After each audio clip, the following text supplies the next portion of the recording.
তো সেই এভৰিৱান তো আহি গ'ল বগৰী ছিজন। তো বগৰী ছিজন মানে বগৰী আচাৰ। তো তাৰ কাৰণে মই লৈ ল'লোঁ বগা সৰিয়হ, শুকান জ্বলা, পাঁচফোৰণ আৰু জিৰা, তাৰ লগতে অকণ ভোট জলকীয়াৰ আচাৰ। তো মই নিমখখিনি অকণমান ভাজি ল'ম কেৰাহীটোত, কাৰণ কেঁচা নিমখ দিব নালাগে। তো তাৰ লগতে মই বাকীবোৰ মছলাও ধুনীয়াকৈ ভাজি ল'লোঁ। ভাজি মেলি কিনে এয়া মিক্সাৰত মই গ্ৰাইণ্ডাৰ কৰি ল'ম।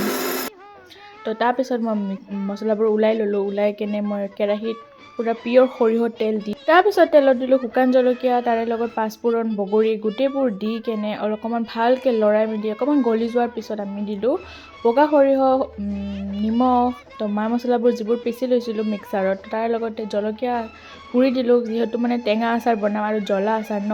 তো তাৰ লগতে আহি গ'ল এয়া ভোট জলকীয়াৰ আচাৰ। বহুত টেষ্টি হ'ব। তো তাৰপিছত অকণমান লৰাই থকাৰ পিছত হৈ গ'ল আৰু আমাৰ আচাৰ। বহুত চিম্পল হয়। তো এনেকৈ আপোনালোকে ষ্ট'ৰ কৰি ৰাখি তাত অকণমান আকৌ গৰম তেল কৰি অকণমান দি দিব। মানে মই এতিয়া দিয়া নাই, পিছত দি দিম তেলখিনি।